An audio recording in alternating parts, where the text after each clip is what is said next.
think I'm able. Okay, Carrie, it looks like I did my job. There we go. There you go. We're going to be starting to focus in the Tuesday groups on a whole life path. That's the book by Gregory Kramer. I think most of you who are going to be following along, you're going to be practicing along whether you wanted to or not, because we're going to stay in that particular theme in those practice sets. One of the things that the very earliest suttas said, and I'm going to read just a part of one so we have an understanding. One of the things it says is that the greatest cause of suffering is clinging. Well, that's an interesting thing. Like clinging to what? Anything. Right? Yes. Jan just said anything. The Buddha named 5 specific things. He said, if you cling to form or this body, if you cling to perceptions, if you cling to feelings, if you cling to the objects of mind, these believed thoughts, these perspectives, these beliefs, if you cling to consciousness itself. Okay, I hide out there a lot. I will tell you, I like consciousness, right? Conscious, not mine, not mine. Consciousness is, and it belongs to no one. And the final venue, the final level, these teachings say where we have a tendency to cling is if we've gone, look, this body's not me, it's going to die. I already know it. I know it by aging. I know it by illness, right? I know it by unpleasantness. I know it by my hair's changing color. My eyes don't look the same. Right? Things are slowly sinking into the earth. I know it by feelings. Feelings, how do we know that? By feelings. They come and they go. Even ill will, right? Hatred, anger, the most volitional, the strength of these feelings, the deepest sense of love can all fall away when love is a feeling, can't it? You think this is forever. This will never change. This is unconditional. This is right. And all of a sudden you're going, I don't know, maybe not that much, maybe not right. Well, that level of love is a feeling. Also, we even see, don't we, has its comings and its going. Perceptions, we know for sure, don't we? I see this way. I come back. When I went to visit my family home a couple years ago, I was talking to my husband about these gorgeous honeysuckles lining the back of the backyard. And I couldn't wait to show him because I used to hide in those bushes as a kid and just smell the scents and lay there. And I went back and, they weren't actually honeysuckles at all. They were lilacs. I remember those. Yeah, I totally. And I had pictured a white flower with the beautiful, no, lilacs. By the way, they weren't as big as I remembered because I was that big. They were, right? But my person was like, well, wait a minute. Those were honeysuckles. Well, no, they weren't. They were, but I carried that for, right? So even perceptions, we do this every day, right? The way we experience, the way we perceive things, shifting continuously. It's like shifting sand. There's nothing stable. Nothing solid. How many arguments have you all had about your perception? No, it was like this. No, you said it like that. No, this is what happened. Arguing perceptions as if what? They're real and they're mine. And then we construct almost immediately what? A mine and a yours. Separation. A dramatic one, right? That almost always, look where our country is, right? By mine and yours. And the difference becomes filled, doesn't it? With distress, with hatred, with confusion, with greed, and it's dangerous, isn't it? It's dangerous. So from these teachings, I'll read them now. It says, be watchful of the claiming. Be watchful of ownership. In the West, we love our feelings. We love our feelings, right? I spend a lot of time in couples therapy with clients going, but that's the way I feel. You get to, don't you? You get to say, that's my experience. That's my feeling. What you do not get to say, however, is that that's permanent, valid, right? Beyond yours.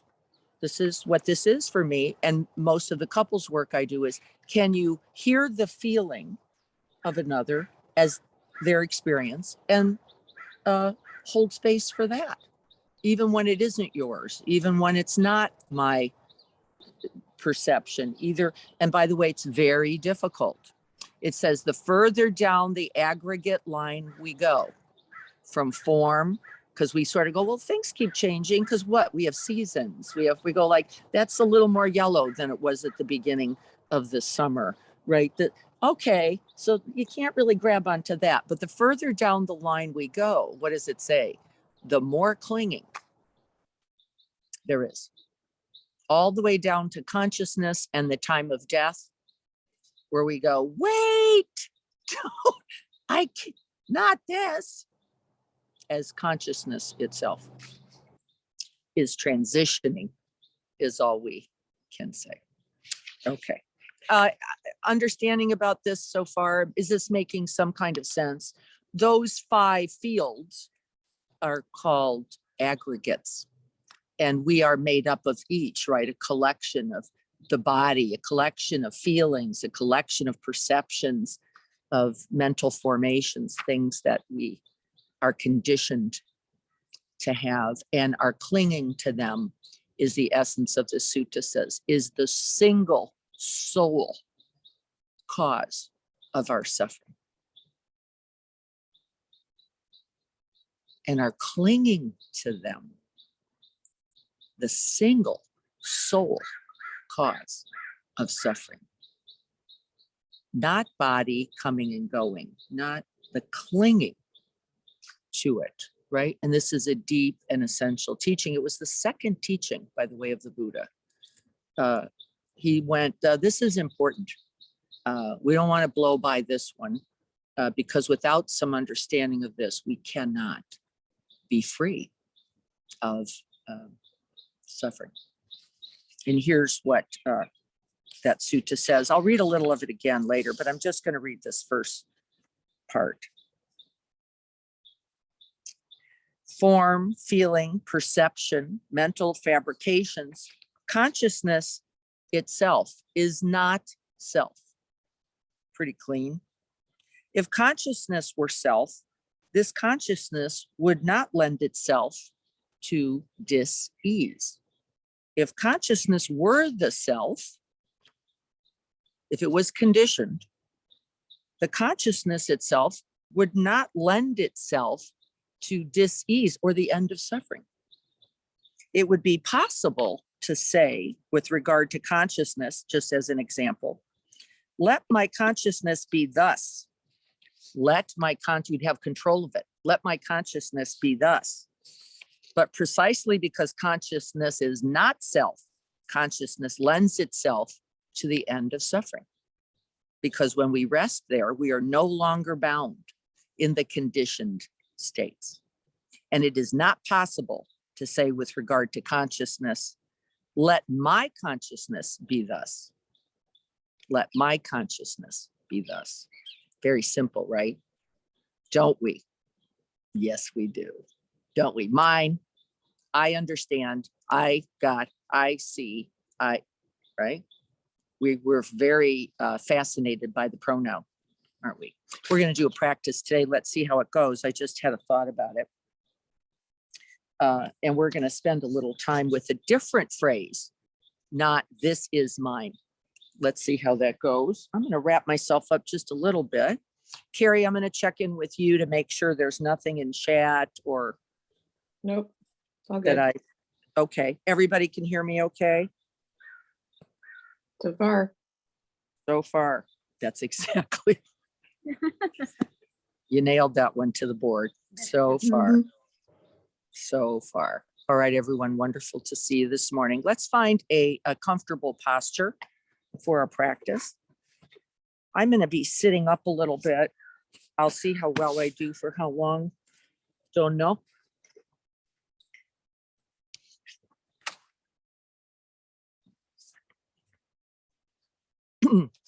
And feeling into the body, then recollecting our aspirations, our blessings, we recollect for a moment, we draw all the resources to us as we begin our practice. I always call on a few others, those who have supported me, protected me, loved me, guarded me in this lifetime. I have a physical and emotional felt sense of that. I always invite them in. You can invite anyone in throughout the lineage, throughout the traditions, throughout your family history, throughout your own experience, but make sure you call on them to support you in this practice.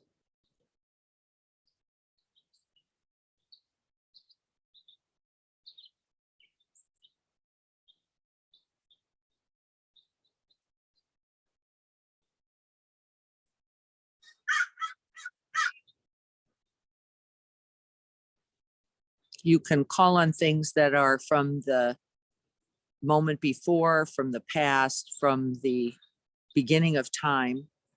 You can call on the things that are present right here, this Sangha that has gathered together both physically and through technology, and the expanding Sangha, the Sangha of all beings who are committed to the end of suffering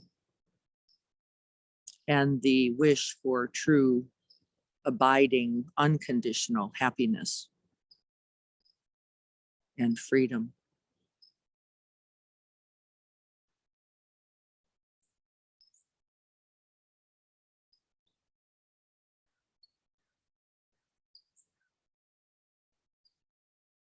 And then it is useful as well to call on those to whom we wish to dedicate the merits of this practice. Why at the beginning?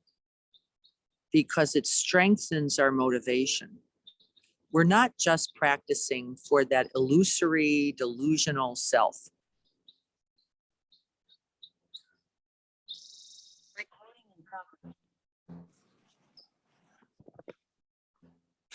We're practicing for the benefit of all beings everywhere, without exception,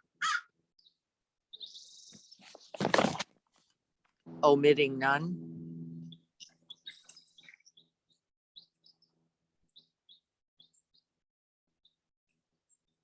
And freeing us all.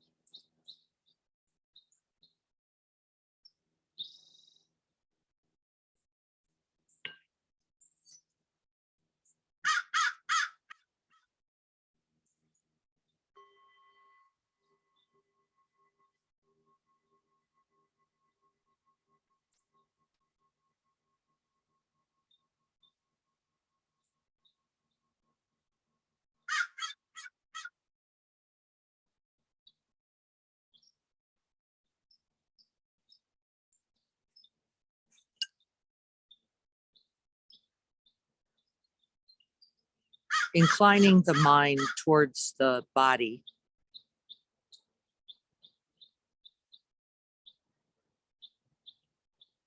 Feeling, as we always do, the feet, the legs, the hips.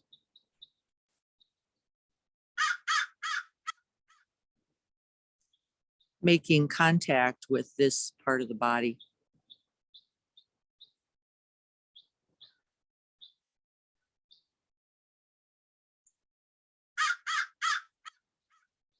Letting the breath be breathed all the way down into that stable and steady base.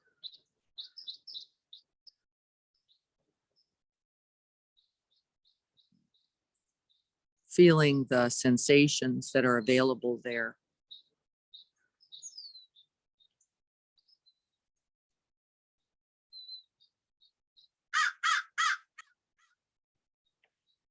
See if we can notice the sensations, the felt sense, the physicality of this part of the body. without taking claim.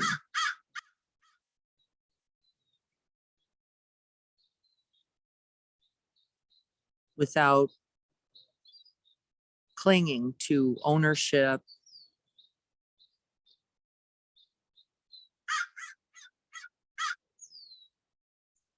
letting sensation be sensation, letting body experience be body experience. But no I, no me, no mine.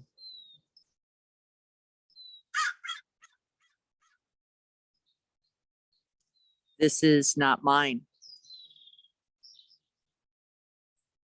This is not myself. This is not what I am.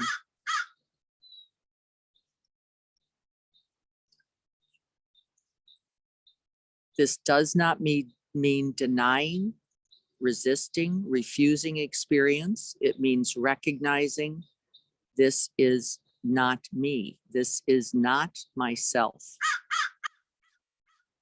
This is not mine. This is not what I am.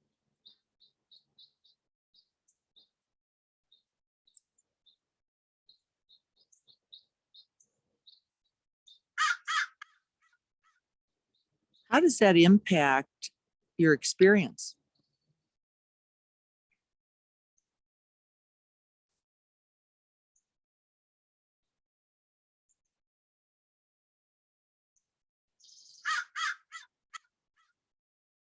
Moving from the base of the body up into the area of the torso, the chest, the diaphragm, and the belly. Just feeling into this part of the body.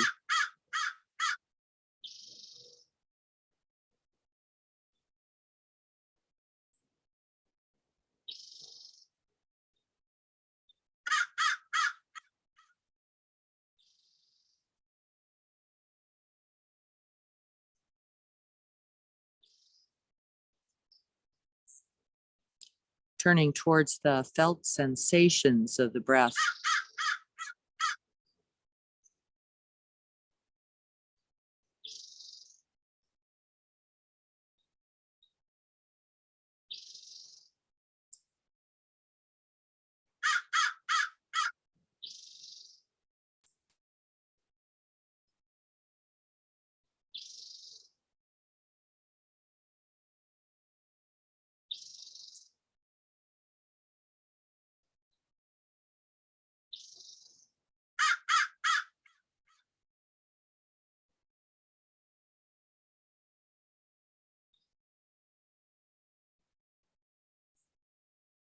Can we most fully feel the experience without taking claim?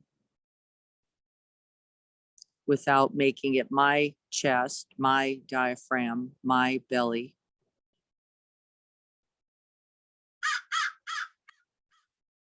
Without clinging to my breath, good or bad, short or long.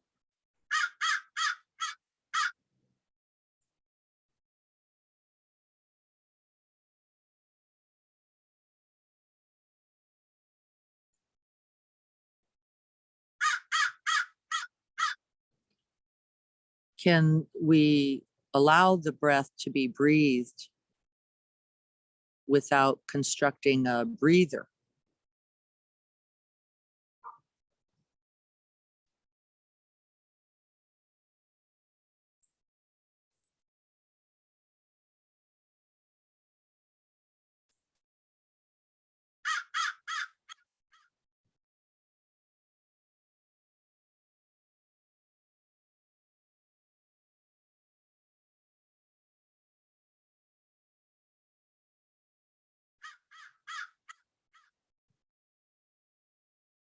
Can we know this breath completely without taking claim?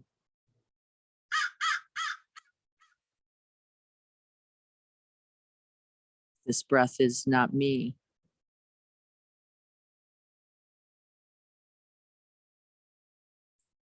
This breath is not mine.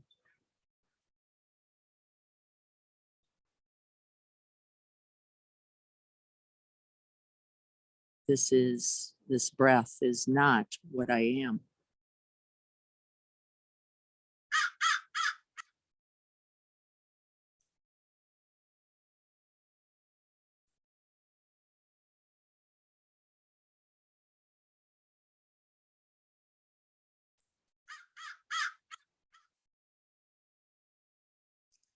Can you stay interested, curious, engaged with the breath?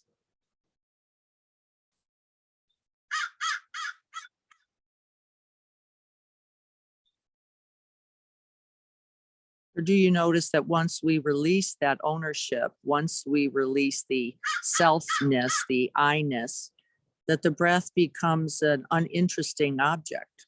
What's the point?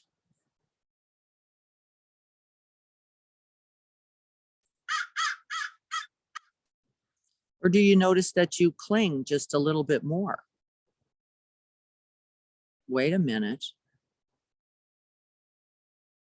Without this breath, there is no I. And notice the attachment, the craving, the seeking, the wanting. Without judgments, without harshness, with a gentleness. See what you notice about the relationship with this very breath as we loosen our grip.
This body is not me. This body is not mine.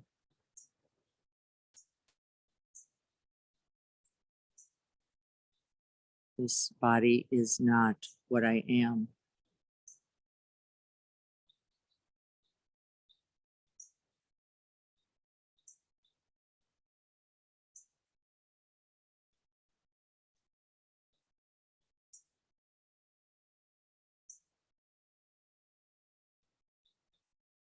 And just as well, this breath, this very breath is not me.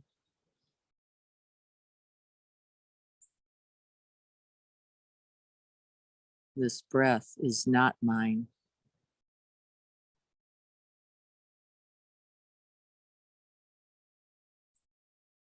This breath is not what I am.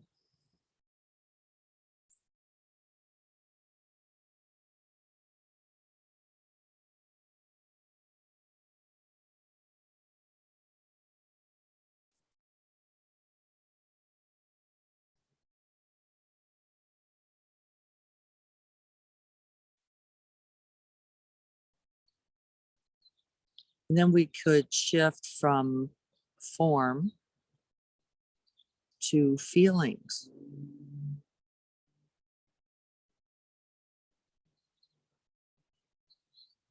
Just noticing with each breath the appearance of pleasant, unpleasant, or neutral.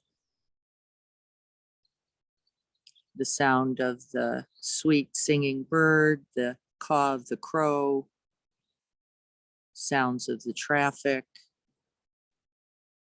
the cool air, the brightening sun, whatever you make contact with in this moment, beyond the contact, we then can check into the feeling tone.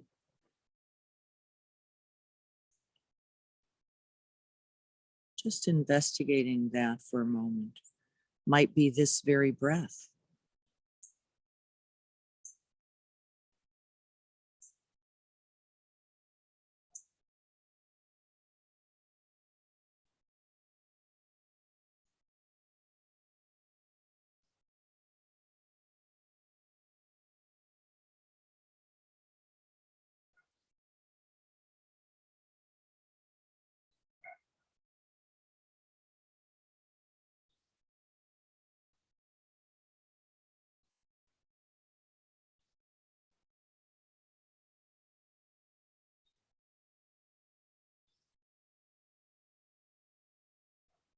Whether it be a sound, a sensation, a thought, an emotion, an image, it will all co-arise with a particular feeling tone.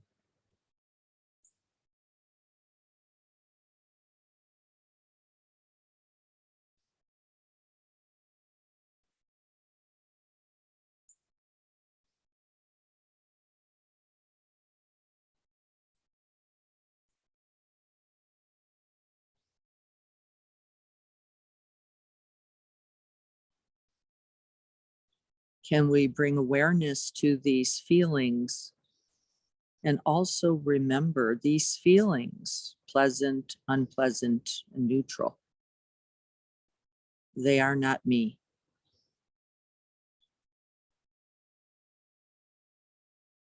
These feelings, they are not mine.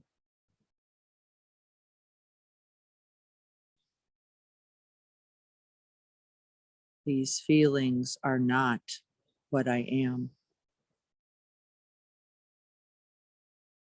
but a series of conditions arising and passing.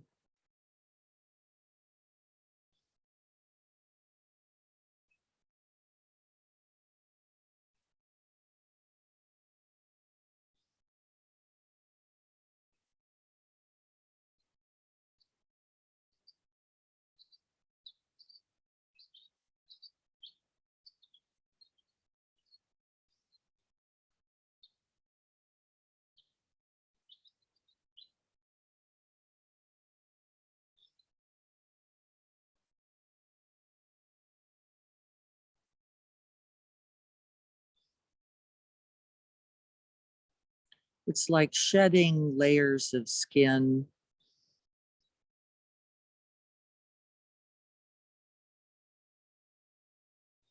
We don't deny their existence. We don't deny the experience. And we don't take claim. In some way, with each out breath, that these are this grasping, this clinging, this craving and seeking is what we are releasing.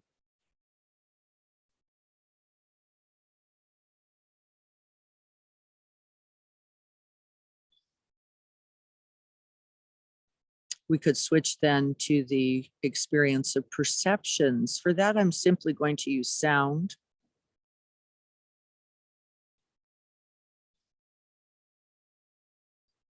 Opening the field of awareness to include sounds.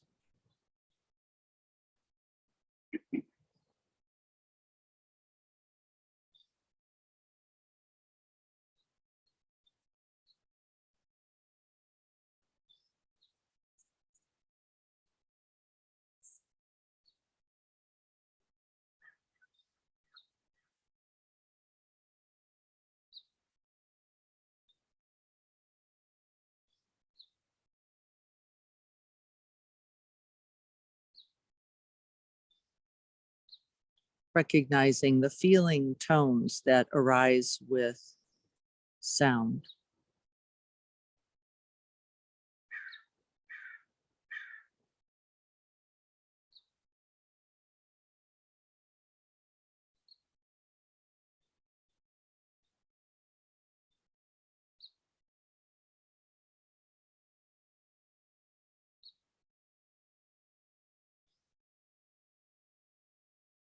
From that very feeling tone of pleasant, unpleasant, or neutral, we form perceptions. Sounds that are good, sounds that are bad.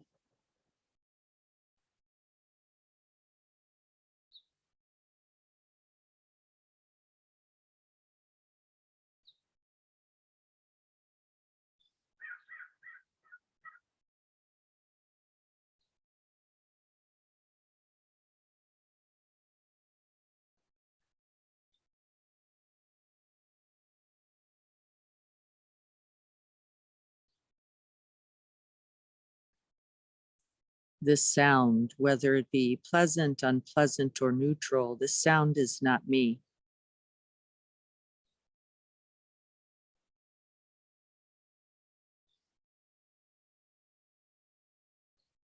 This sound is not mine.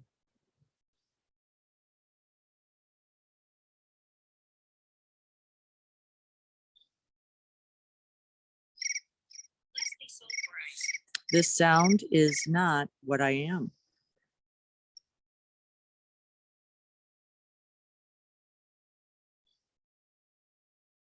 See if we can simply allow the arising and passing of sound without taking claim.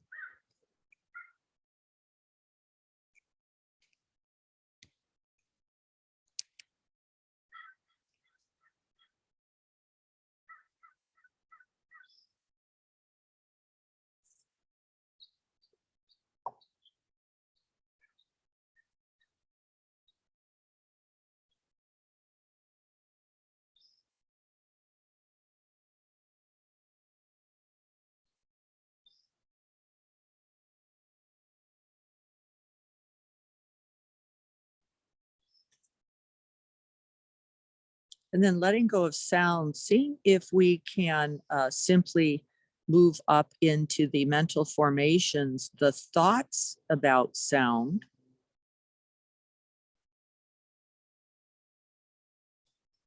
the thoughts about the practice, the thoughts about the self,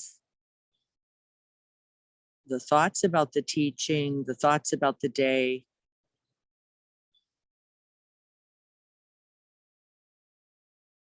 Just noticing thoughts as thoughts.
For some of you, you will have already abandoned the practice and run to the breath, the sound, something pleasant as refuge.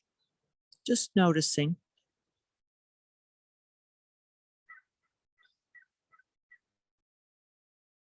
We are not actually thinking about the thoughts, we're just noticing them.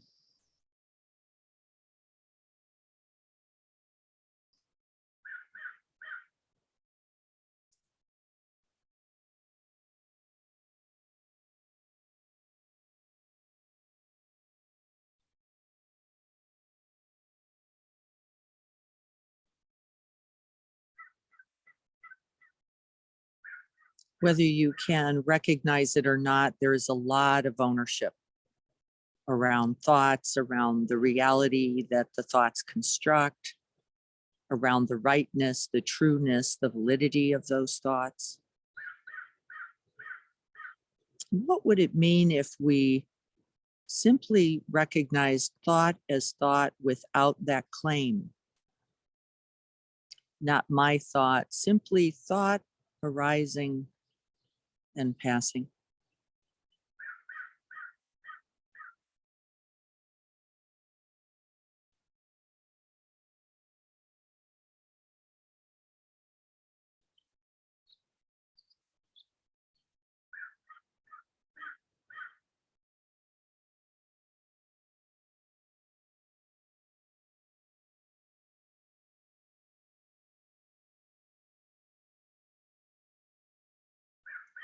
Repetitive thoughts, looping thoughts, random thoughts, thoughts about this, thoughts about that, doesn't matter.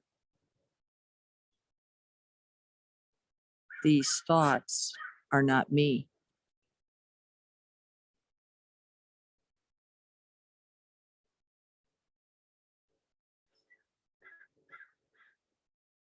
These thoughts are not mine.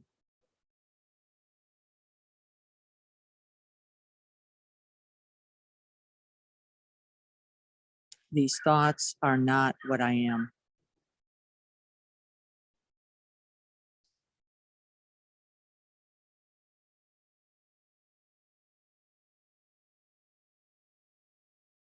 They have an appearance, they disappear.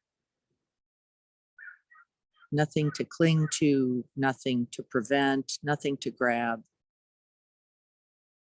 nothing to own or disown at all.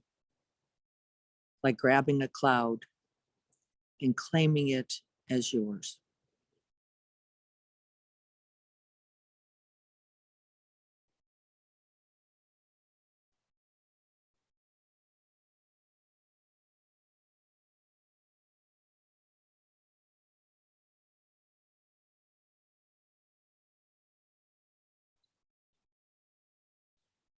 I want you to see if there's any sense of space or spaciousness, any sense of freedom, any sense of being unburdened, untangled, untethered to these temporary conditioned objects.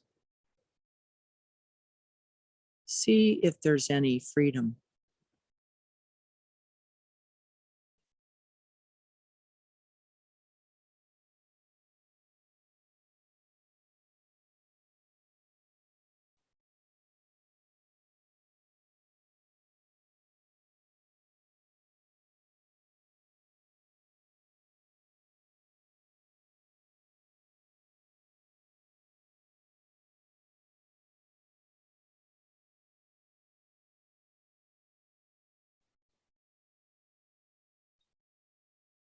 And then beyond thoughts itself, we can recognize consciousness or the knowing, that which knows thought, sound, body sensations, emotions,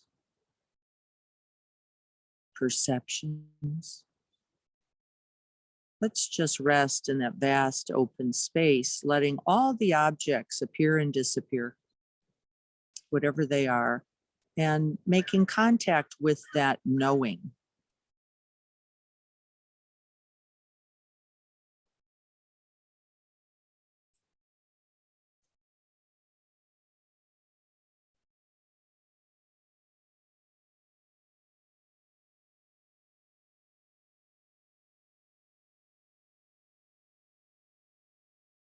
Feeling the boundlessness, the receptivity, the inclusion of that knowing. There is no boundary, no border, no conditioning,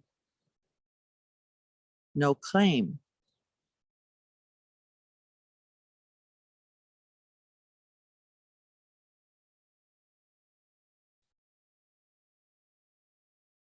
Just as the objects of mine are not yours, so it is with the knowing.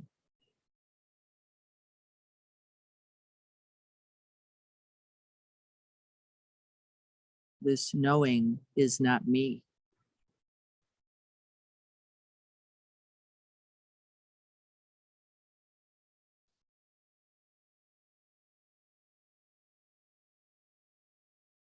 This knowing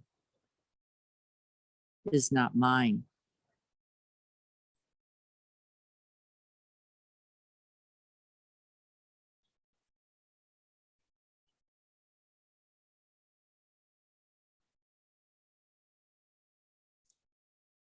This knowing is not what I am.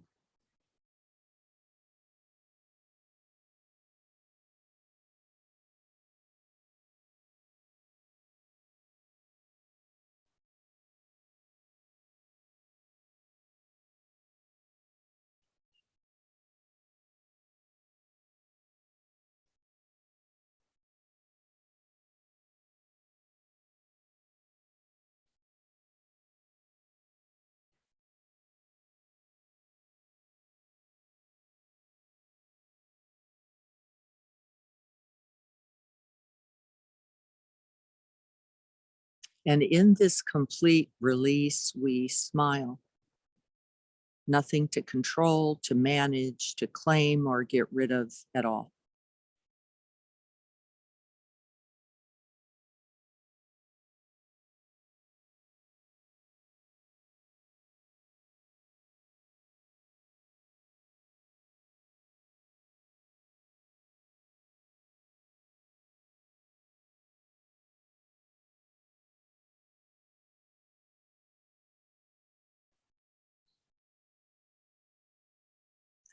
And then see if we can't feel that sense of freedom, of release, of vastness as we rest without ownership, taking no claim of whatever experience is arising or passing, whatever knowing of experience appears and disappears. And we will rest like this for a few moments.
We do not use this to get rid of experience. We simply recognize experience as conditioned.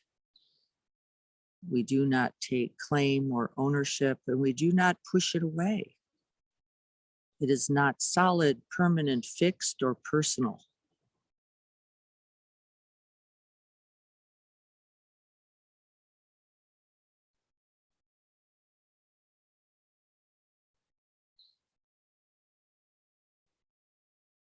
And without the burden of me, we can simply let the breath breathe.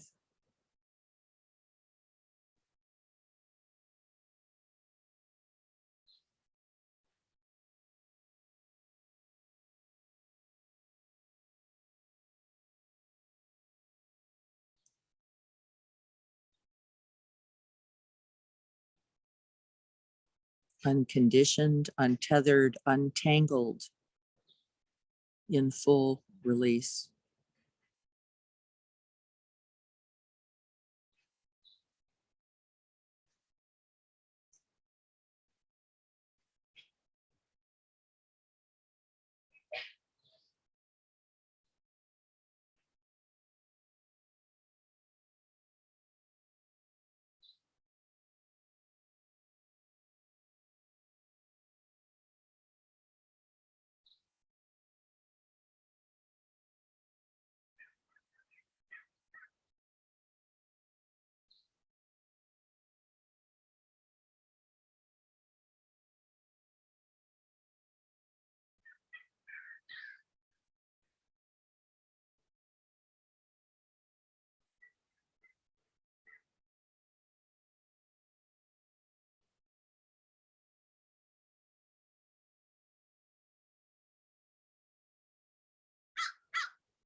And as the mind rests in this right view,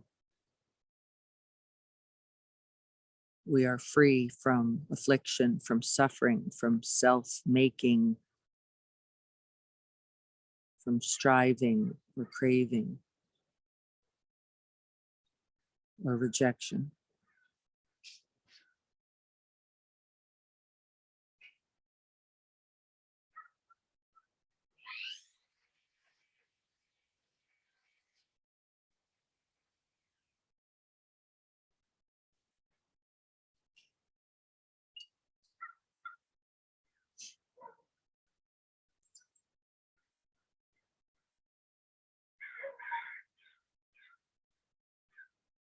And may we be filled with the wisdom of this right view. May we be happy. May we be well.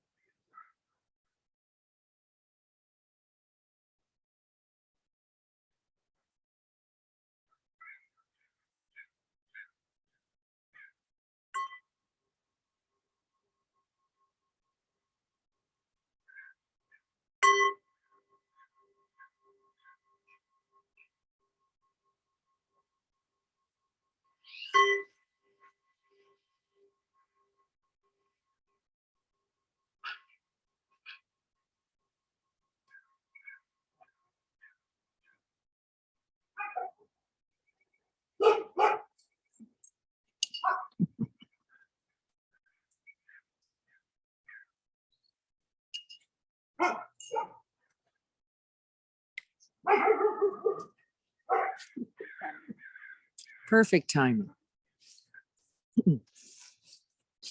So now we have an electric saw, a neighbor's dog, a car alarm.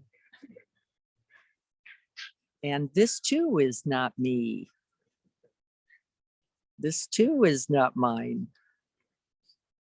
Even when we forget.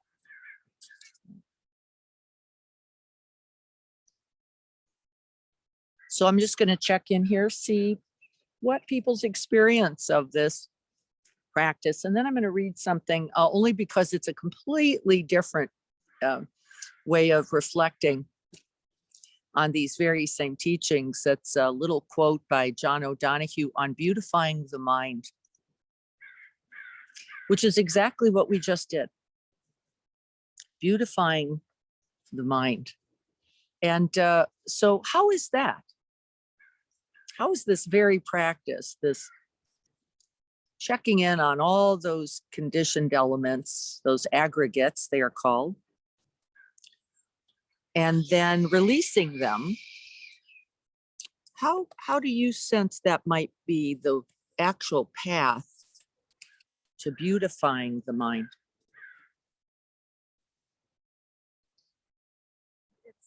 It's freeing, but at the same time, every time I would think, hey, well, this isn't mine, and my first thought would be, well, then whose is it? Yeah, so Jan just said exactly what is true, that she was going, okay, all right, so maybe it's true, it's not mine, but then whose is it? And the other corresponding question is then, who am I? Isn't it? Well, if I am not this, and this is not mine, and this is not what I am, then, well, who am I? And what is that? Or whose is it? Another way of really, that's the same path, isn't it? What is that, do you suppose? Anybody have a sense? I think I see some chats. Carrie, could you read those for me, please? Sure.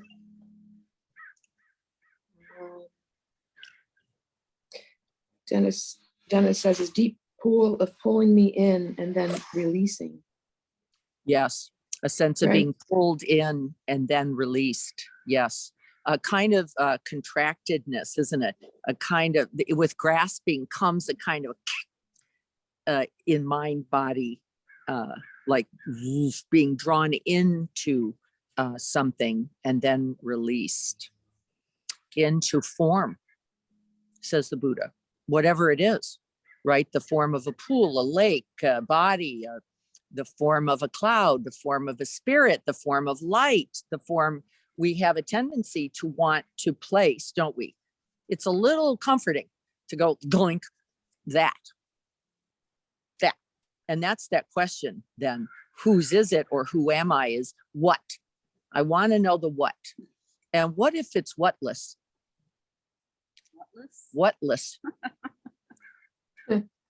I think I made that up, but yeah, That's a nice word.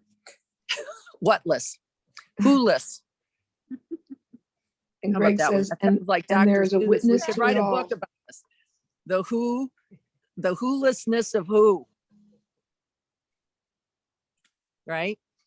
Was there anything else written there? Greg says, and there is a witness to it all. Well, this is another tendency, isn't it?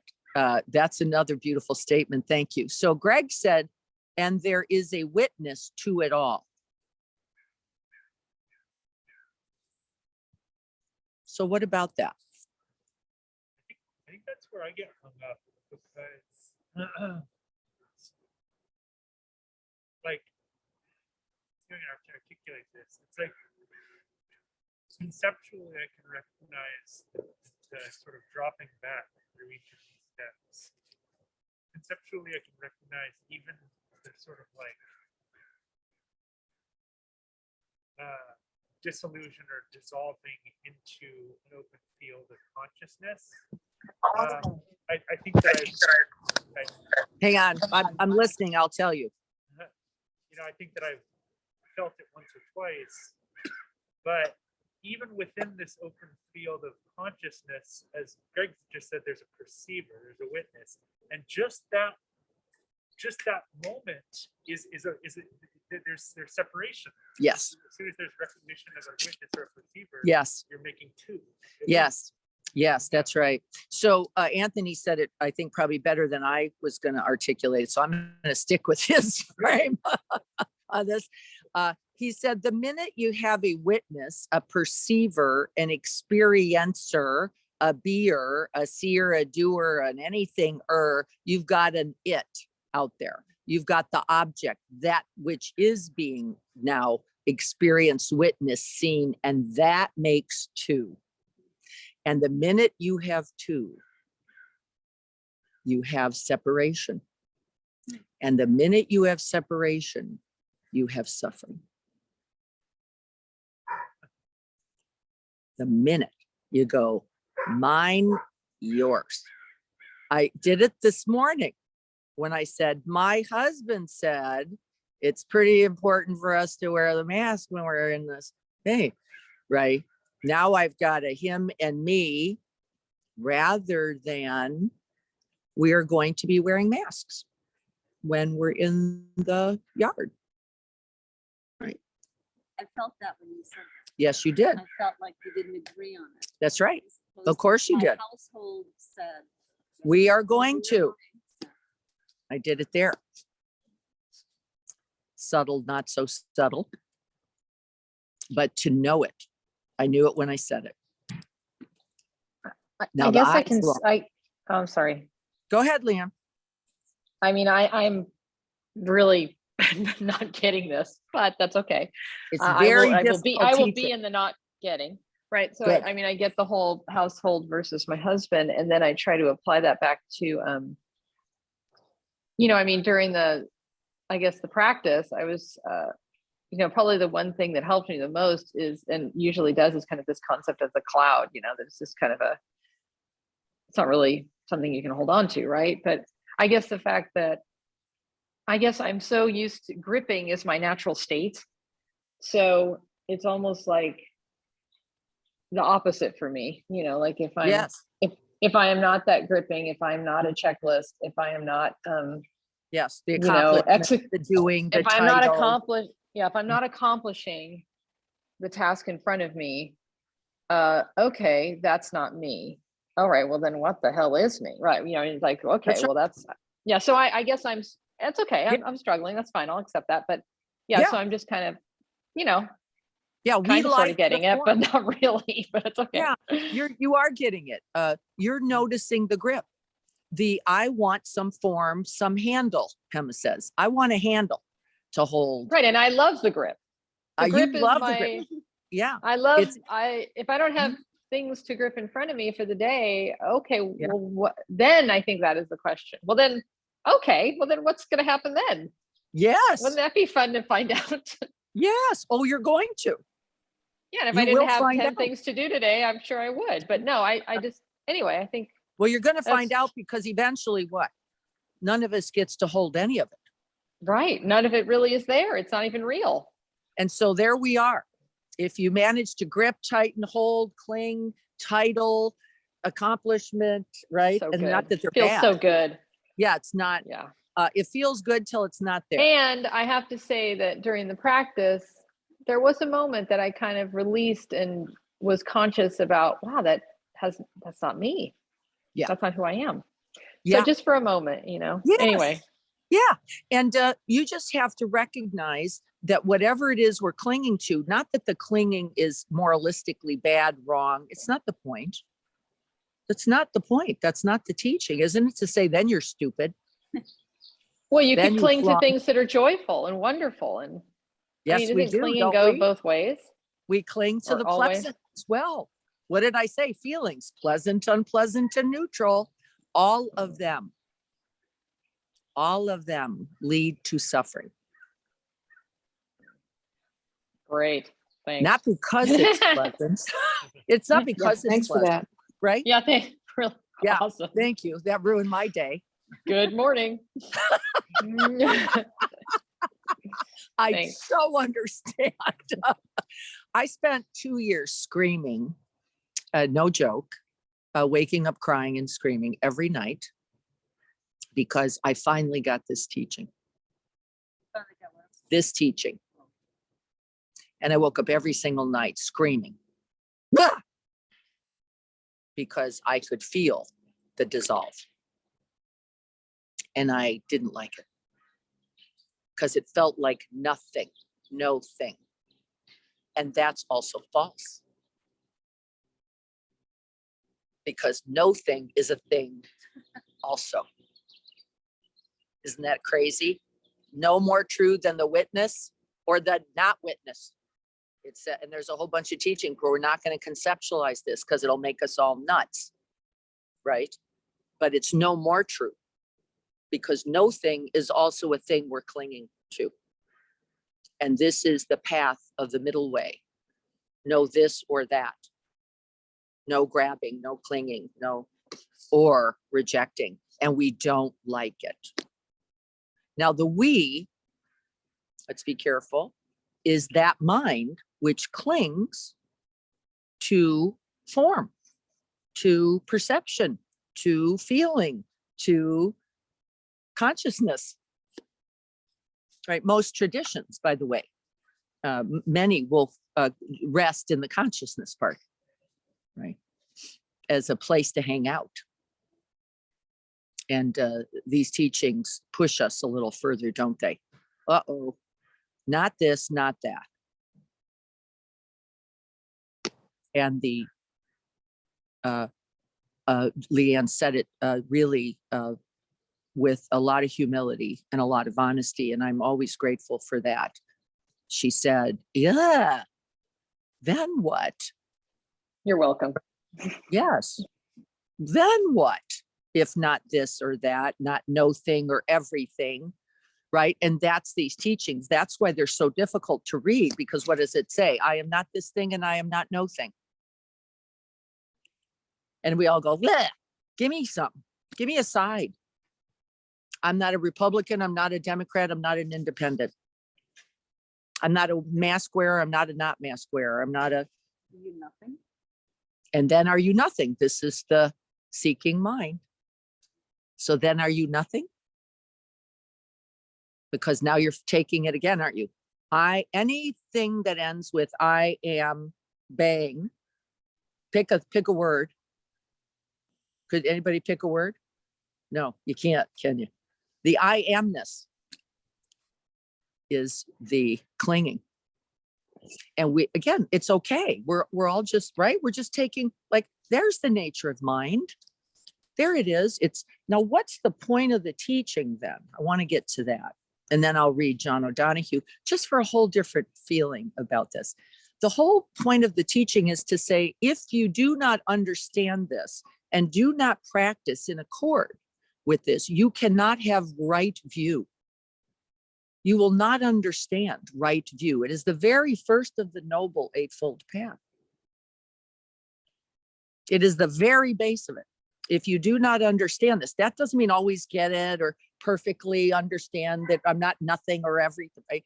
Then you cannot hold right view.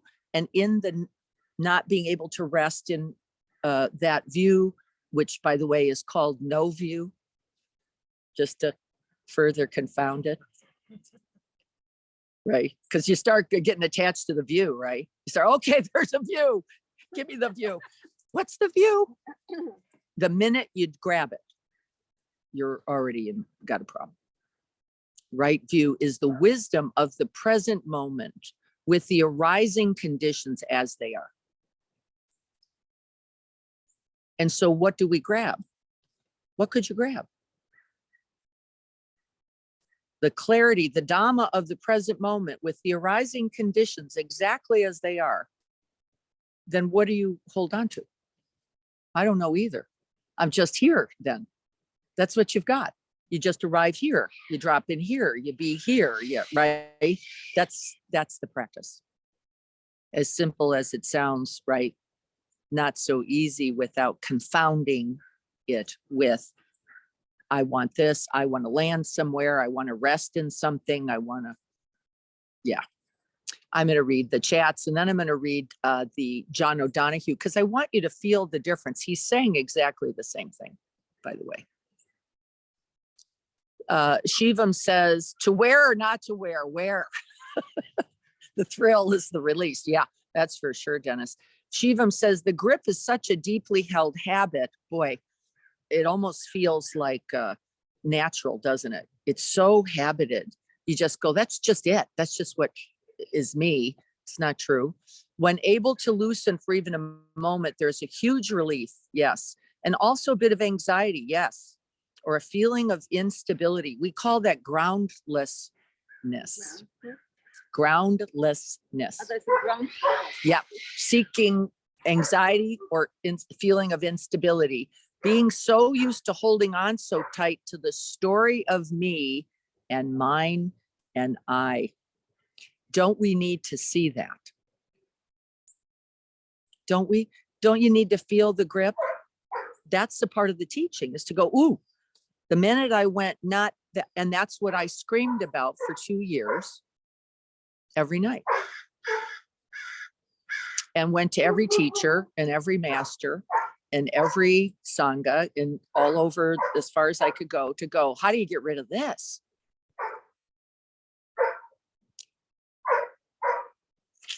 Nope, you don't. And you also don't claim it either. Experience like this, screaming like this, anxiety like this, instability like this, Shivam, the holding, the gripping, the contraction like this, you don't take claim either. This is the practice and this is the teachings. Yes, what a great practice to practice. That's why I really wanted to record it. We rarely go to this level, but it's essential as we begin the Eightfold Path. We are not going to be able to walk that path if we're going to spend the time. Haven't we noticed already, Tuesday group? We're already spending the time going, uh-oh, I'm in some kind of trouble. Because I'm already not doing this the way I'm already going, oh my God, we're going to have the whole everyday life, every moment one, the one with every minute in awareness. And right. Dennis says, I have gripping onto tennis balls and a racket for years. My hands show me what my gripping. Yes, isn't it true? The habits, Dennis, that's beautiful and so true. Whatever we've gripped has its imprint. It's not just on the hand, is it? It's imprinted in the mind. It's imprinted in the heart as well. That's beautiful. Thank you. I want to read this for you. I already have it I had it up on the board there. But this is a whole other way of thinking, a different view of exactly the same thing. I want to see if you can sense this. This is by John O'Donohue. It's never been published. Actually, this is some work that they're just getting ready to. This is called The Art of Developing a Beautiful Mind. That sounds pretty pleasant, doesn't it? The world is not simply there. Everything and everyone we see, we view through the lens of our thoughts. He sounds kind of Buddhist here, doesn't he? Your mind is where your thoughts arise and form. It is not simply with your eyes, but with your mind that you see the world. So much depends on your mind. How you see yourself, who you think you are, how you see others, what you think the meaning of life is, how you see death, belief, God, darkness. Beauty is all determined by the style of mind you have. He could have put the word dharma or dhamma there, right? Couldn't he, for beauty? Is determined by the quality of mind that you have. Your mind is your greatest treasure. We become so taken up with the world, with having and doing more and more, we come to ignore who we are and forget what we see the world with. The most powerful way to change your life is to change your mind. I would say maybe to see your mind. And then you could choose to change it or not. When you beautify your mind, you beautify your world. You learn to see differently. In what seemed like dead situations, secret possibilities and invitations begin to open before you. In old suffering that held you long paralyzed, diminished, limited, and bound, right? We could use all those words. You find new keys, new ways, new possibilities. When your mind awakens, your life comes alive and the creative adventure of your soul takes off. Passion and compassion become your new companions. Now that sounds pretty pleasant. Passion and compassion become your new companions. Why? Because then when we see the truth of suffering, and this is the first essential view, we see the way to suffering, we will also see the way to its end. But you have to see it. And not only that, didn't I have to scream it? I had to scream it as long as I did to see exactly what am I clinging to? What's really happening here? I was in a beautiful home with a beautiful husband and a beautiful family and beautiful children on a beautiful earth with beautiful friends. What was the scream? And I want to keep it. And I want to keep it. Yikes. Because what? Next breath, next moment. Right? And that's why we practice, right? We just stay in the release. We stay in contact with the grip. We see where the suffering is and we see it in its release and we go, oh. Now, guess what happened after 2 years? I'd gone to everybody. They all gave me the exact same feedback. I hated it all. It was, hey, you may just have to let this happen. I was like, yeah, no, that's not happening. Sorry, I'm not going with that. I want to get rid of this. I want to fix it. I want it to get better. I want to feel better. I. It was perfectly in front of me until what? You go, whoops, wait a minute. I'm just gripping. I'm just in the wanting, not wanting. I'm just in the gotta be. I'm just in the practice doesn't work. The teachers suck. The you're bad at this, that until I just went, okay, so whatever this is, it is. It will be as it is. I'm going to just greet it. I'm simply just going to breathe it. And it maybe it's forever, maybe it's for another minute, a day, I don't know. And it doesn't matter, does it? The arising is the arising. I'm going to have to find a way to be with this thing. And of course, what happened? It dissolves. When I'm no longer gripping or pushing, there's nothing there. And it turns into stardust. Does it mean I won't do it again? I'm not going to say that. Not going to say that. Not at all.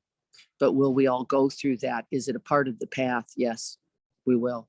We're all going to have to see the suffering, recognize the suffering, be with the suffering. There's no way out of it. And a lot of us are on this path for the very same reason I started, which is called get me out of that. Get me out of that.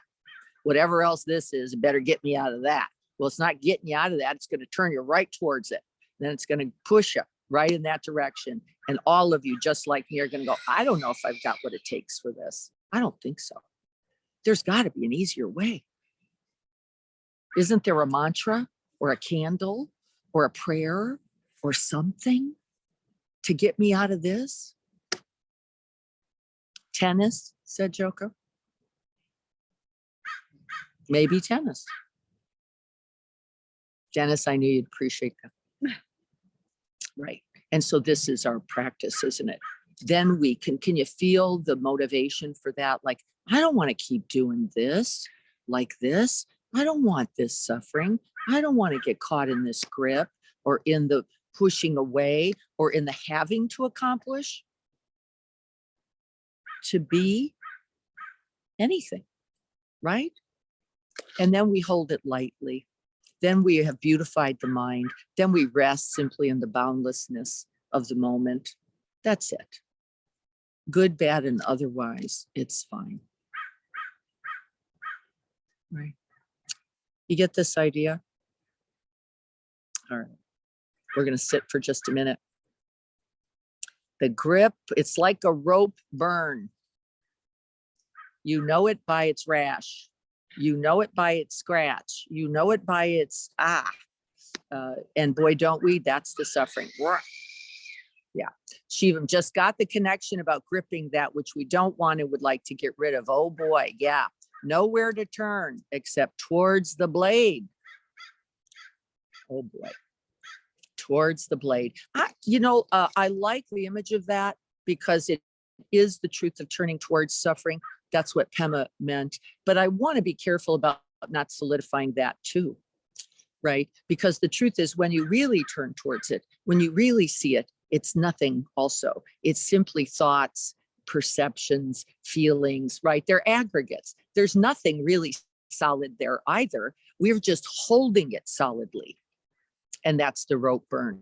I think we all have to feel, whether you scream every night for 2 years or you fall on the ground going, I don't know who I am. It's right. It's all that releasing that we're all doing. And it all looks like that. What I want you to know is that it is in the service of something. However, it is not suffering simply for the sake of it. It isn't. You're suffering because you're still clinging. And you have to see it in order to finally go, not that. All right. Ugh, not the body. That's not working out. All right. I'm not going to claim that because those keep coming and going. And then consequently, we move from what we'll be talking about in 2 weeks on Tuesdays, we move from what we call mundane view, which is the view that this is real and that's real and this is here and that's here and then this went away, and then to something else called seeing everything in its beautiful kaleidoscopic reality and simply enjoying. Then we simply, wow, right? That's all. All right, everyone. I'll check one more time and then we're going to sit for just another moment.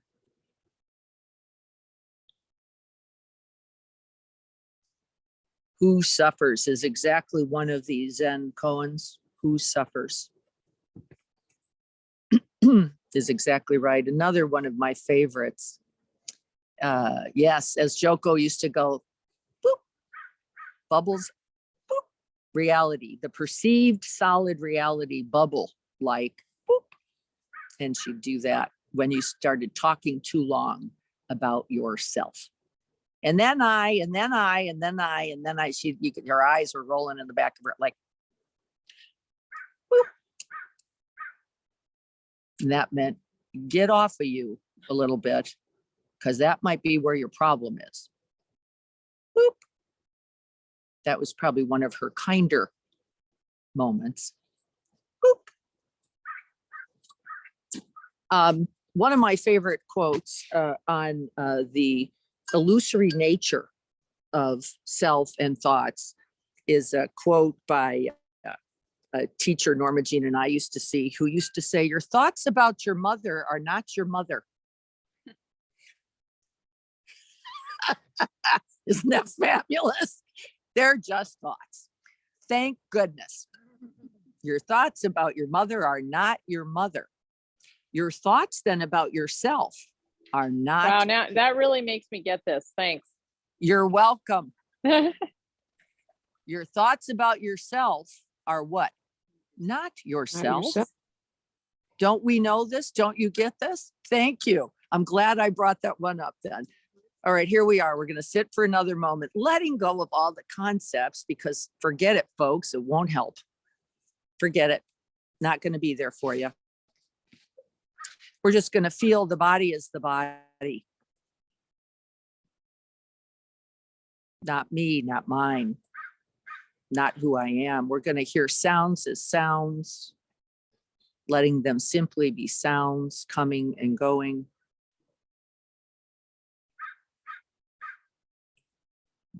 Feelings as feelings, thoughts as thoughts, emotions as emotions, not me, not mine, not who I am.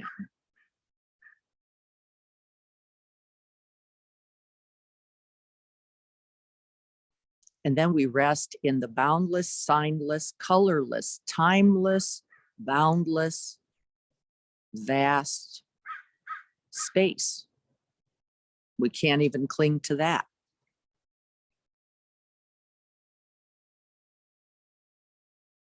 There is no knower and no thing to know. They are not separate.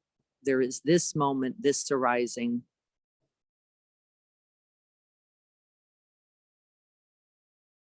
This passing.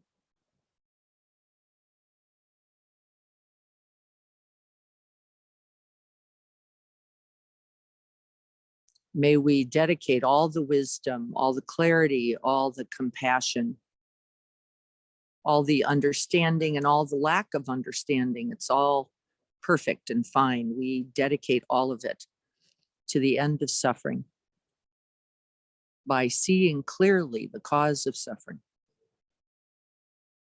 and its noble end.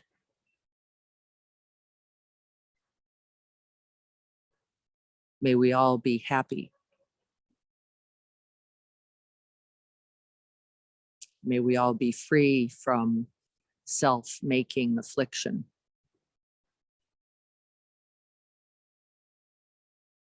May we all take delight, rejoice, and be glad at the offer of these teachings, the teacher, the Sangha, and the path.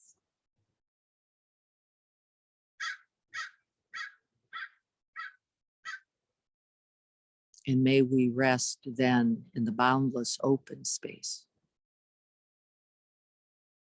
of wisdom, compassion, and equanimity, free from all suffering.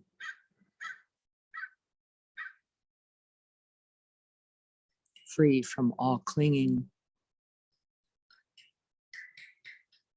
No rope burns.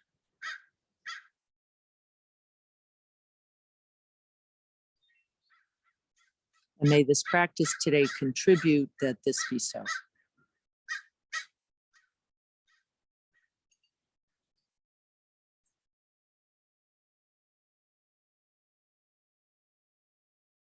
So be it.